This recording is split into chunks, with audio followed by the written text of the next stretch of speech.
Good morning, everyone. Welcome to Angel Wallace Productions and God's Grace on Thee, where I share to both sides on God's message. And today's going to be a new book that we're entering into. Today is Wednesday. It is the 8th of May, 2024. Welcome to everyone. Okay, so let's get started. I'm going to show you what we're going to be reading today. It's called The Pre-Flight Instructions for the Phoenix, Volume 1, by Jesus Ananda, Lord Michael, Saint Germain, Druthea, which is a new character in this book, from the Phoenix Journal. Now it says here that the pre-flight instructions for the Phoenix, Volume 1, is the Phoenix Journal that includes bibliographical references and indexes.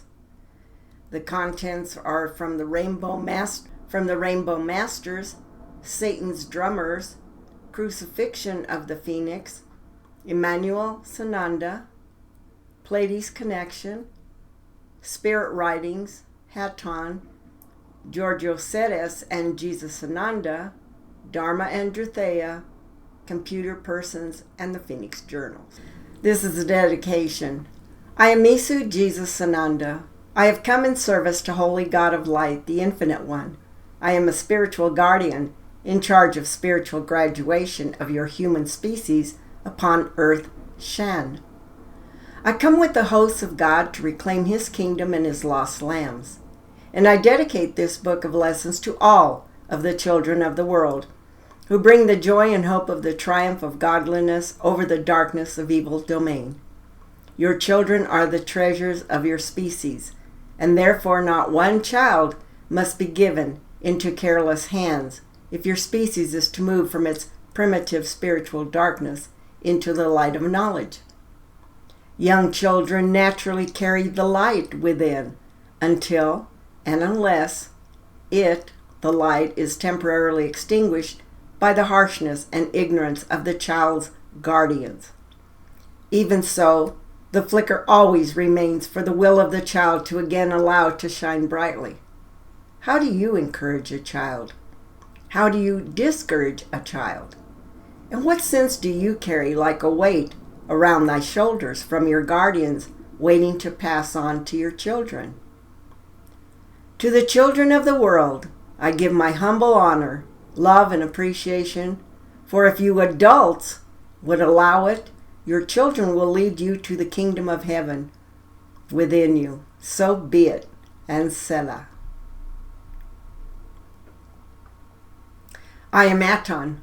It is with a father's pride that I introduce this beloved journal of lessons from the loving working team, Isu Sananda and Druthea.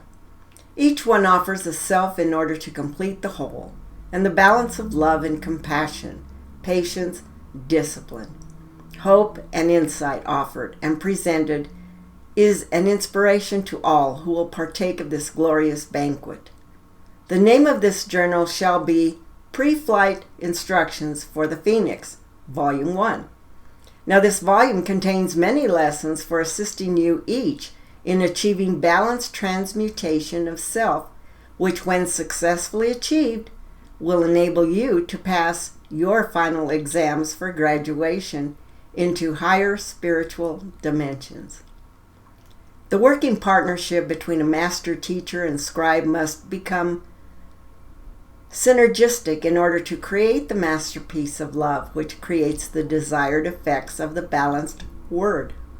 Now this is only achieved with great care, patience, and nurturing of a fledgling scribe by the teacher. Be aware, precious chelas, that the work of this pair did not begin just 2 years ago, when Phoenix Operator Owner Manual was birthed. The training began well before this life stream of Druthea. Sananda has been most careful, watchful, and even paternalistic teacher for this one. Druthea herself believes it is nothing short of a miracle that she is able to receive and write in this way. Her pitfalls and testing seemed extra difficult to her, and there have been a few moments when it seemed she would not rise to her service. Alas, she has always asked for help when the going got very tough for her, and her burden was instantly lifted, just enough for her to breathe and work out her problem. And this is a reminder to all of you, mine chelas. It is never too late to ask for help. Just remember to listen for your instructions and then act upon them. And I wish to share with you all a most precious letter which made Druthea cry to read it. The maturity and love of this child is an inspiration to all adults who sometimes wonder if the effort is worth it to bring balance back into a sick and dying planet and people. The letter reads, April 3rd, 1992. Dear George, I'm glad I got to talk with you on the phone. As you know, I am 11 years old. I have two older sisters named Chessa and Coley. I also have your brothers, Chase, Chalin, Chate, and Chance. We are all homeschooled. Us older kids read the journals and the Liberator. I am just about finished with I Am Sananda. It really hurts us when people say untrue and hurtful things about you and your wife and Commander Hatton and the Phoenix material. Please know how much my family appreciates being able to learn the truth and bring ourselves into balance with God. About 4.5 years ago, we were let out of the Mormon church. My mom and dad followed the directions of the God within and left the church. Took us kids out of public school, left our home, our friends, and my dad's job. We moved to Utah and stayed there for a year before moving to Montana. We have been having a wonderful journey as we learn to listen to the God within us. I want to share with you an experience I had the other night while listening to the clearing tapes from E.T. Phone Home. I had a vision that I was in a meadow and a bright light appeared. I then realized that it was a starship. And out of the starship stepped a man who said, I am Sananda, and took me by the hand and led me into the starship. We went up in the sky and then came back down. He said goodbye. I had such a wonderful feeling. His eyes were like his picture, but his hair was short, and he didn't have a beard, and he was dressed different. I never had such a wonderful experience before. My mom and dad are planning 2 of your seminars for Montana in August. We all want to do all we can do to help others, and we'll still do more. We all love you and pray for God and the light to win. We love watching all the neat starships in our sky at night. Love, Channing. Well, precious Channing, your letter has given us such joy to Druthea that she wished to print it here with humble appreciation so that other people could be uplifted in spirit as well. Thank you, little sparrow, for sharing of yourself. You and your entire family are indeed blessed and precious child of mine who rests safely within my shield. And this volume contains many of your pre-flight instructions for boarding the Phoenix starship. I am pleased to introduce it to you of mine children, for it is soon that I will gather you all unto my wings, that you may soar into glory and radiance once again. And there is more to come. Perhaps you hear your instructions already. Fear not if you not yet hear, for as surely as night follows day, you each, who so desire to give and serve, shall see and hear the light within you, and you will know what you must do. I await your decision so that I may open the door for you to walk through in honor of loving service. So be it. The foreword. Recording 1, Hatton. Thursday, April 9th, 1992, 7:51 a.m., Year 5, Day 237. It's Thursday, April 9th of 1992. Man does not live by bread alone, and then let them eat cake.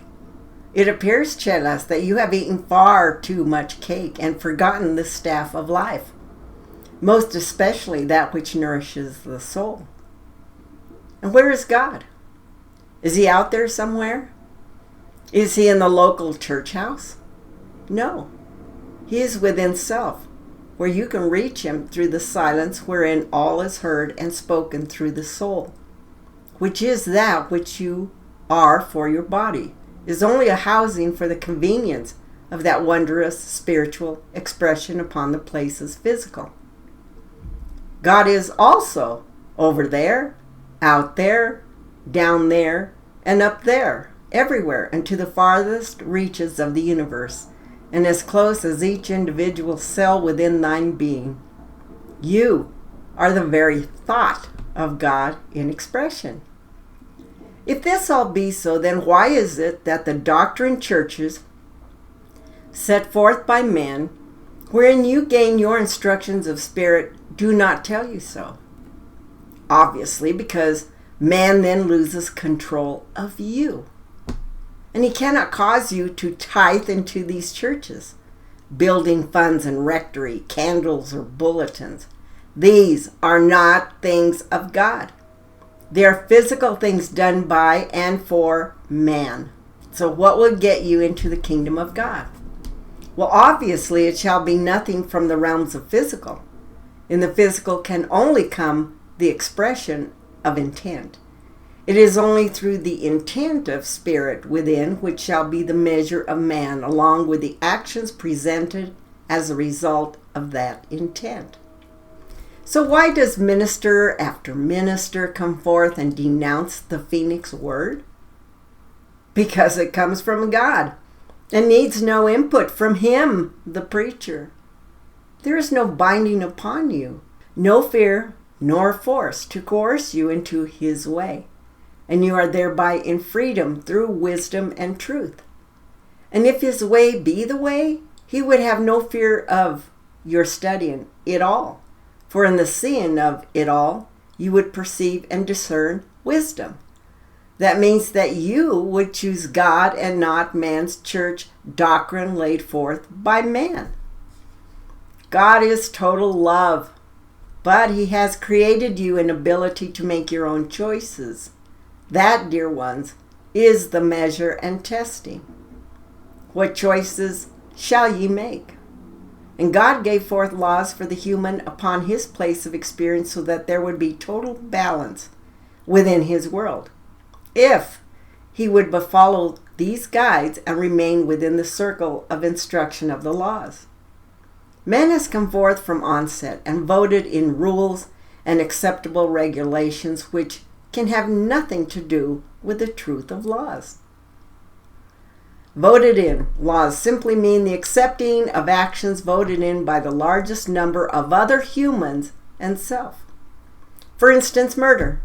It seems quite suitable to execute a brother if enough other and you vote for this execution.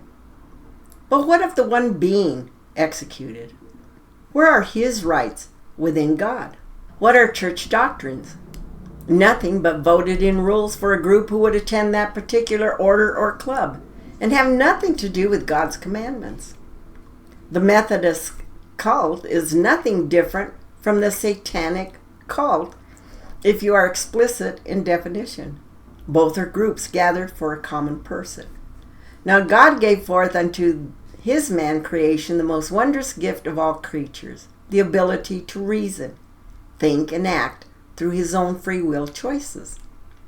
Do you follow the rules of another man, or do you follow truth, with which every individual physical human expression is birthed, just as he is birthed, with the ability to breathe?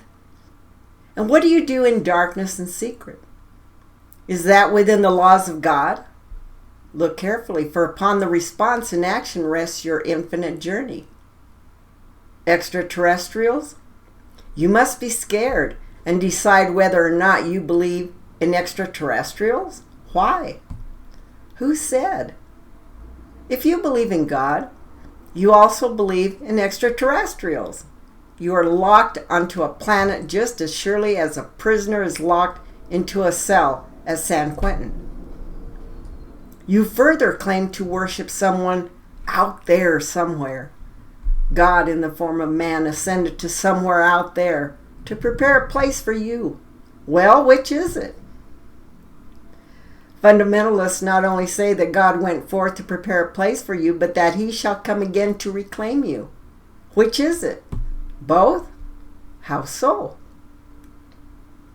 Why do you grovel in the unknown mysticism of some magical act by some invisible God? Do you consider yourself so unworthy that you cannot know God? How can you discern which of the more than 300 translations in English alone of the Holy Bible in which to believe every word? And what makes those more worthy than this direct communication from the very hosts of God come forth in preparation for that wondrous return of your leader and great teacher? If the one coming, this wondrous Prince of Peace and Salvation, is coming, then from whence shall he come? Is that not extraterrestrial? And ye of physical expression, how be ye to stay in the physical if your trip be only a short trip to the clouds in rapture? And where are you going from there? Would this God of life leave you to perish in some clouds but a few feet from the surface, which shall likely be filled with radiation? Dear ones, there are no clouds as such in space. Where are you going and how will you get there? Miracle? God provides the way and the instructions. You provide the miracles. You are the miracle. In each cell of all that forms your body, every one holds the blueprint of the whole which is you. Is that not a miracle? How can this be? And how can you function? Because God gives unto you the miracle of creation so that you can recreate self in the wondrous perfection which you are. And that is the perfection which shall come again within God and his kingdom. Therefore, with the half-truths and the accommodating rules for human environment, how shall you find your way to this knowing? So when it is appropriate, God will tell you? He is. He is telling you now. And many turn away to lean upon another man instead of taking the hand of the man who calmed your waters and stilled the sea. Ye turn away from that one who showed the way in Galilee. And in many forms before and after, ye cling to a fantasy instead of the dream of truth, which is your freedom. So are there extraterrestrials? If there be God, there must be extraterrestrials. So be it. Now, how would an extraterrestrial communicate with you? He would speak to you in signals so that you might have the word. Now, how would St. Peter or John Doe be capable of writing the word more than these ones who receive and translate directly? How does your preacher claim to receive truth passed on to you in his congregation? I thought so. Well, brother and sister, God speaks through every creation upon and within the universe. And he silently speaks to you from every soul being which is directly connected to Creator. Man turns from God. God never turns from man, for man is his directly created fragment of himself. And this is not to supersede God of lighted whole, but to experience in the wondrous expressions presented unto man by his Creator. It is fully and totally up to each individual man as to how and what he will believe his journey to be. But the laws of God are unchangeable for each environment of experience, and laws of creation are unchangeable in any expression anywhere. Just as you foresee the dangers and pitfalls awaiting your toddler who may wish to play in the middle of a freeway, God has laid guidelines which will guide your being in safety until maturity of wisdom holder. If you simply allow the child to play in the freeway, shall he not be in danger of being run upon? But the child grows into a so-called adult, and now what have ye? You have a functioning human who, if taught correctly, the laws of safety, will go forth and get run upon because he will know no better. If, however, one comes as messenger and teacher and teaches the individual the rules of safety, would it not behoove the individual to listen? And if he chooses to not listen, then it is his right. But is he still not in danger of being run upon? And if the vehicle bearing down on him is an 18-wheeled truck instead of a convoy of butterflies, is he not apt to perish in his foolishness? The word is given forth for your use or denial.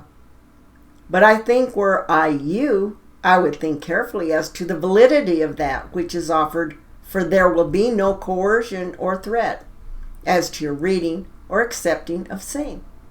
God neither coerces nor forces. However, according to your actions within his laws, shall ye find your place prepared for you. Will it be glory or more of the same endless restlessness? It is solely up to you. I am prepared to welcome you aboard or wave goodbye, for it is not your option as to whether or not I bring you into anywhere that is decided by your intent to live within the laws of God, who has come to bring you into safety. It is not up to a vote of the majority of human of the species. It is up to God, and I serve only God, of divine creation. No evil shall be brought aboard the winged ships of God, nor entered within the houses of God. May the wisdom of insight and understanding be allowed within your awakening, that you may see and hear and act, for the hourglass is empty, and time is running out. It is the time of final choosing of direction, and you are either for God or against him. There is no fence to sit upon, for if you turn from God, you have automatically chosen the evil imprisonment of physical perceptions, and on that spiraling cycle shall ye remain. If another compels you to cast aside this word, then he has just told you the truth of it all. God is open, and asks that ye study all so that you can find truth. If a person denies you through fear of retaliation or any kind, the free and open study of the word as rendered unto you, then he has just told you that he knows you will find truth in this word, and he can no longer hold control over your being. There is no fear in the places of truth of God. I give my deepest love and gratitude as my child Druthea grows and accepts that which she has committed to serve God and the returning Christed one who has come again to show you the way and lead you home. The light and knowing shall be thine reward, for you rest in the hollow of my hand, that none shall harm you who serve with me. May thine hearts be open so that you might cast off your bindings and raise up your wondrous in that which you are. Salut. Georgios Seres Haton. Chapter 1. April 9th, 1991. Testing. I am Sananda. I come in service of your holy divine Father Aton, and in service to you, my brethren. The subject matter I will discuss is that of testing. Each of you ones have lessons, and each create the tests of spiritual fortitude and integrity yourselves. God, Aton, will and does guide ye fast. But ultimately the choices and decisions one makes are his own to account for. For each fragment is held responsible for every choice and every decision he is presented with. This places accountability, cause and effect, with each one. Soon ones begin to recognize that their own consequences of thoughts, actions, and behavior. Now this recognition of personal responsibility begins the path home to understanding oneness and what is termed the law of one. For example, it seems that many ones who read of the laws of God and the creation given forth in the Phoenix Operator Owner Manual find exception to various aspects of the laws. You may choose to do whatever you like, but please understand this carefully. Precious chelas, these instructions given forth are your ticket to graduation to a higher level of awareness, and most of you have not had access to on your plane. It is completely up to each to come to terms with those thoughts, actions, and behaviors which keep you bound to the material, third-dimensional plane. You simply have no conception of the extreme limitation you have become accustomed and attached to on your plane.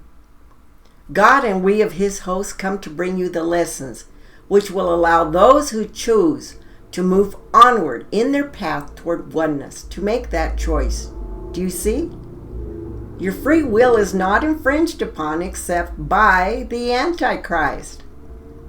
And you are given to see a more lighted path than the one you have dwelled within. So how does the Antichrist infringe upon your free will? By seducing you into the lies and deceptions of limitation, by encouraging you to defy the laws of balance for the sake of selfish pleasure, and by tricking you to believe in its illusion of separation from your Creator God, ASHTAR.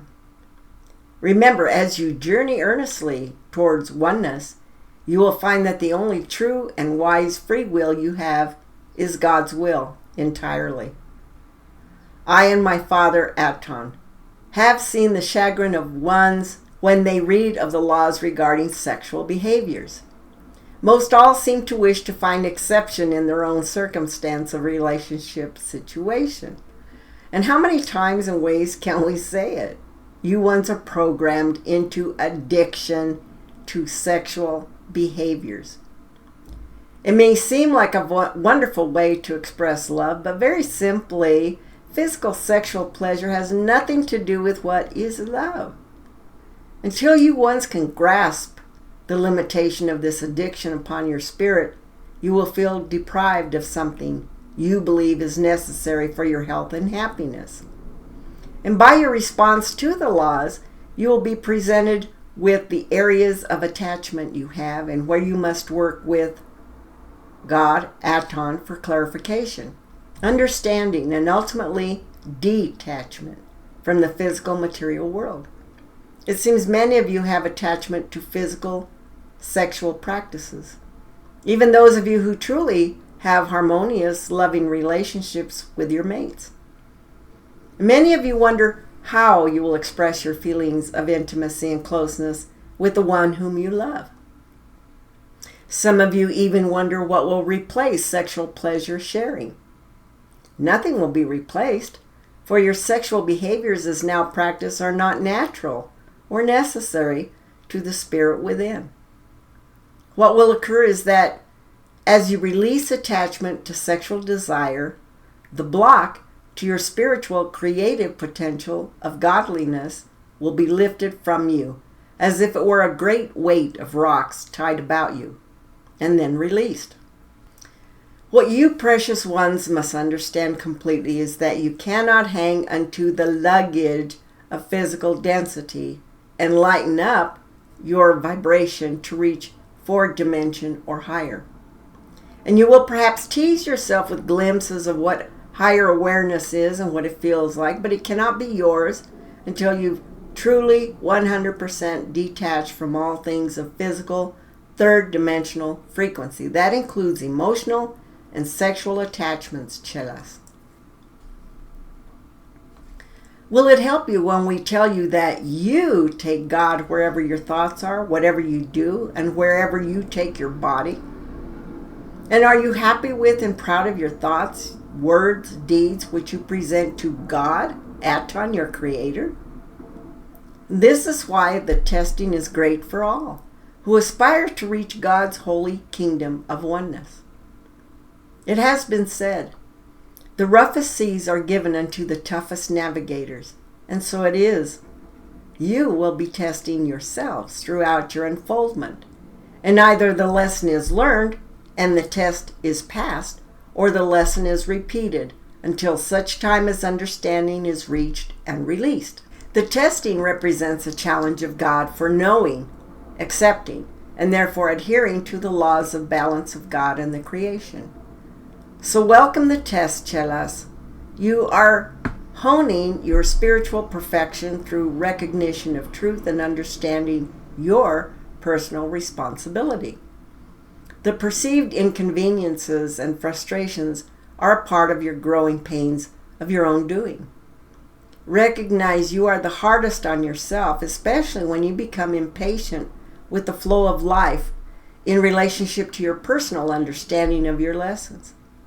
Ask our Father God Aton within you for illumination and clarification about any given circumstance. You will receive instructions and understanding if you asked in true intent of same. God hears you. Do you hear Him?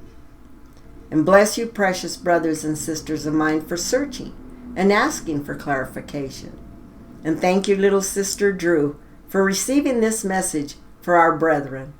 Our Father holds thee ever closely within His wings of love, protection, and guidance. So be it. I am Sananda. Salut. Chapter 2, April 12, 1991. The Creation. I am Sananda. I come in service to our Holy Father of Light, God, Aton, and to you, my brethren. And greetings, little sister Druthea.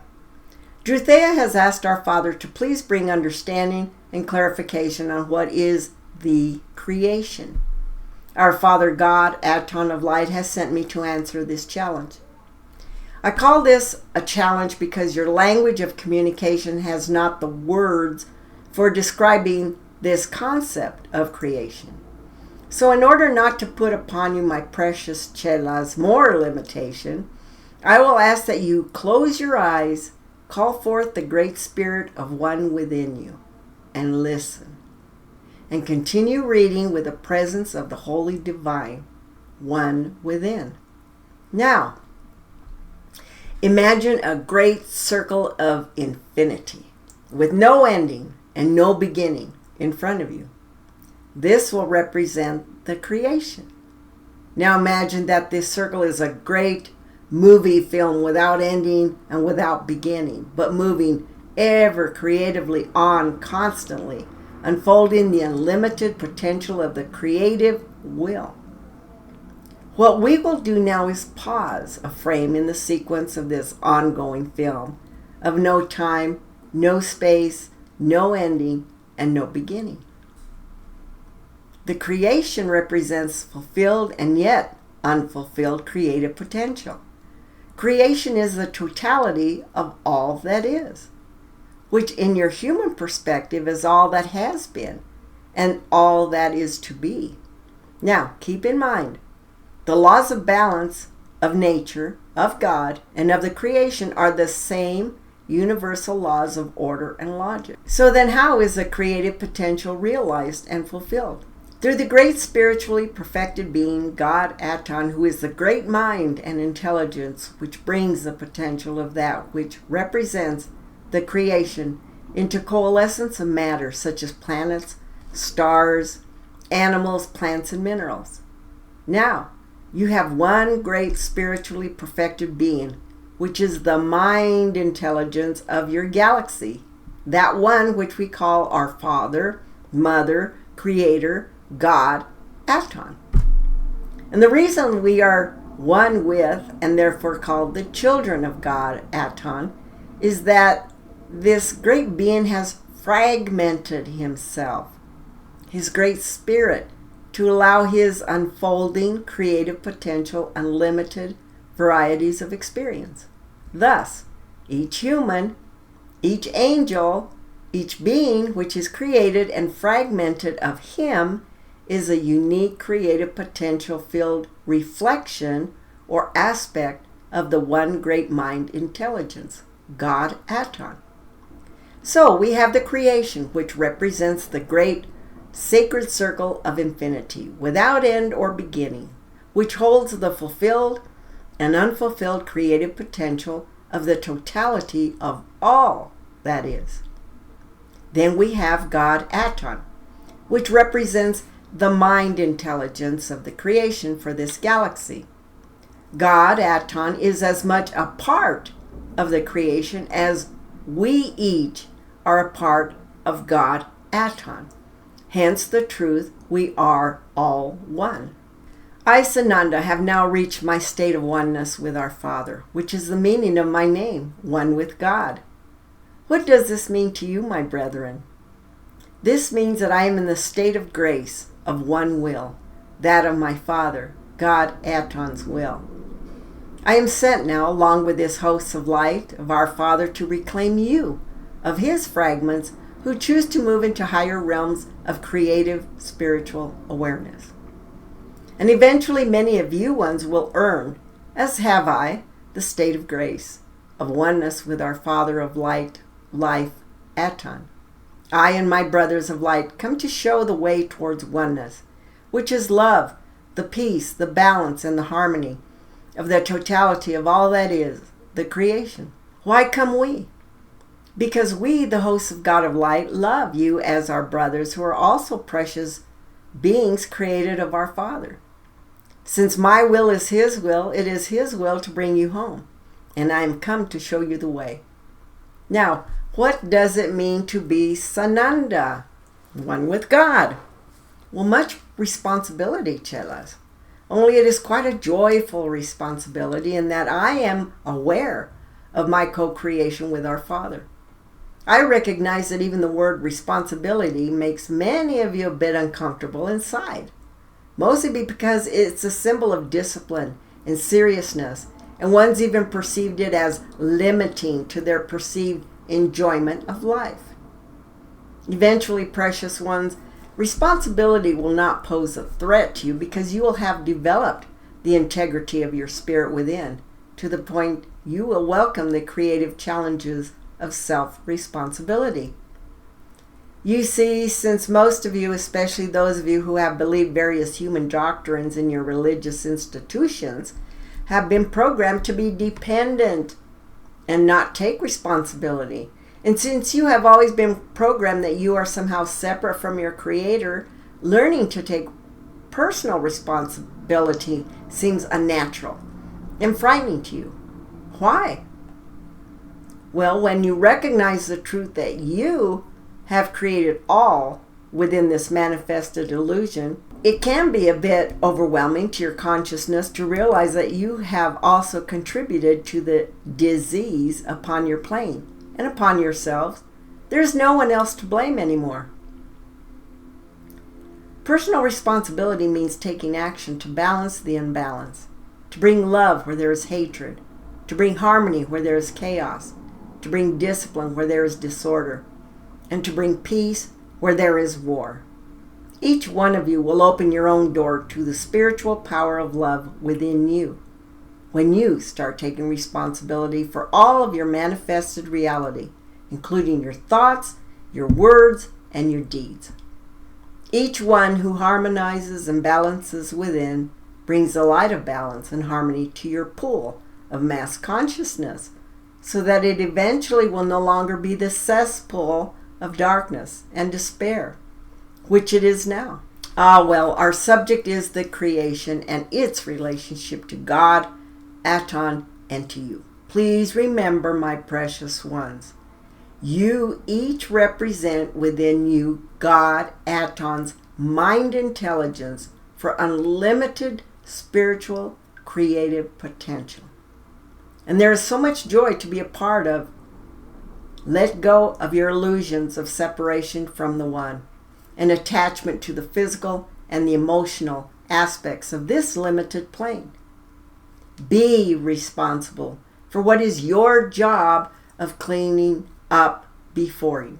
Spread the word of truth, written in the journals, about your earthly circumstances.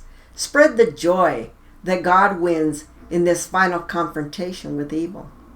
Will you join God, myself, and my brothers of light in this confrontation of evil? Or will you remain ignorant and apathetic and therefore a part of the evil energy destructive will upon this plane? In love and peace, I humbly request that you take mine hand and the path of God and oneness. The only logical choice is the choice of God's will, and may God's will be done. So be it. I am Sananda, one with God, in service to his holy presence, Aton, the creation. Peace be with you. Salut. I'm going to take it into one more chapter. Chapter 3, April 16th, 1991. Santa, Satan, Claus, and the Antichrist. I am Sananda. I come in service to our Holy Father of Light, God, Aton, and the creation. Greetings, precious Chela Druthea. Let us begin. Now, many of you may wonder what Santa Claus has to do with the Antichrist. Everything. The adversary to God in its wish to place bondage and limitation upon God's human creators. The adversary to God in its wish to place bondage and limitation upon God's human creatures upon this plane knows that to garner the greatest degree of deception must begin with the human in its childhood state. You see, the adversary, in order to maintain deceptive control over you ones, must support its illusion of attachment to physical matter. That being that so-called Christians have called Santa Claus represents the God of the adversary to your little children. For example, according to the myth defined as the imaginary or fictitious person, thing, event, or story, Santa Claus can be everywhere around this planet within a short 8-hour or so period. He will bring gifts to all the good children around the planet. And these gifts are physical toys and objects of desire of the young and good child. And if the child is really good, he or she receives many gifts of which she has asked for. Now this begins the human attachment to having things of material plane versus desiring the spiritual gifts of our Creator God Aton. Now, the parents, of course, support this Santa Claus image, only it is not necessarily based upon the goodness of the child, but more directly based upon the pocketbook abilities of the parent. Since there is no such thing being called Santa Claus as described in the myth, it is the parents who perpetuate the lie of the adversary by themselves continuously allowing, encouraging, and fulfilling the I want list of their children. Essentially, regardless of the good intentions of the parents, they themselves are planting the seed of encouragement and sustaining materialism within their child. Those children whose parents cannot afford many gifts for their children most often feel guilty. The child senses this unless the parent explains honestly where the gifts come from so that the child understands that it is not based upon his goodness or badness, but that any gifts given are based upon love, sharing of his parents, or whoever gives. He will begin comparing himself by that which he has not received against what his perceived more abundant friends and peers receive. The child will most often begin to harbor feelings of unworthiness, and eventually he may become quite angry with his parents for allowing and supporting a lie. Am I saying it is wrong to give gifts of material matter? Not at all. Parents, you must first simply nurture and encourage the spiritual gifts of our Creator, God Aton, especially the spiritual creative potential within, personal responsibility, integrity of spirit within, love and joy of life, and oneness with all. If Christmas represents a time when family and friends can be close in communion and sharing of love, and a time of thankful appreciation for the gifts of life of God, and a time of remembering and giving back dignity to those who are less fortunate in physical manifestation, then God blesses you. Only God our Father and we of His hosts of life would encourage you to not save this time of sharing for only societal designated times such as Christmas. Every day is holy and blessed of God. Make every moment a divine, holy Christ's celebration with Him. I am suggesting, though, that the image of the roly-poly Santa Claus who is everywhere, like God, is really the anti-God's attempt at a very poor copy of God. Santa Claus represents in his image figure gluttony, and his perceived jolliness and benevolence is really the anti-God laughing at you because you parents play his game of seducing your own children into materialism away from true spirituality. The myth says Santa Claus goes everywhere where the good children are. Do you think perhaps those starving ones, such as in Ethiopia and here within your own United States, are loved less by God, ASHTAR? Well, Satan Claus only gives gifts to children who are good, according to material desire and ability of parents to pay. Ponder this carefully. Parents, many of you have given everything you could of material desires to your children. And when they are grown and still depend upon you in their adult years, and then even resent you, you are baffled. Don't you see? When you give your child truth and love and guidance of spiritual integrity and oneness, they will have gained access to the tools within them to be responsible, creative humans of this plane. You must give them true gifts of spiritual knowledge and power within them, that they may move forward in joy and inner peace and fear not the challenges put before them, but instead welcome them as opportunities to gain knowledge and understanding of truth of their holy, divine, spiritual heritage within. So, what am I suggesting? Very plainly, that the myth of Santa Claus be presented honestly to your children from the beginning. You need not continue to feed the lie of anti-God and thus cripple your children by feeding them limitation and bondage to material objects. They must learn and know that they create all within this experience, including any perceived lack. You must teach your children responsibility for their thoughts, words, and actions, and discipline of their minds by always monitoring their own thoughts. For those of you parents who have already taught your children the myth of Santa Claus, now is the time to pop the phony, gluttonous belly of Santa Claus to release the hot air existing within this deception, satanic myth. You see, Satan Claus is not an image of true Christians. True Christians are those who understand and adhere to Christ consciousness, teachings of the laws of God and the creation, not the so-called ones who label themselves Christians based on their belief in what they are told are the teachings of Christ as presented erroneously within your various Bibles. See, Santa Claus for that which this image truly represents, a ridiculous, gluttonous image to perpetuate commercialism of material goods and services. Face it, precious ones, many businesses depend upon your Christmas season for a major portion of their business. Just as the anti-God depends upon your ignorance of truth to perpetuate its evil folly upon you. You feed the beast by your choice to remain spiritually ignorant.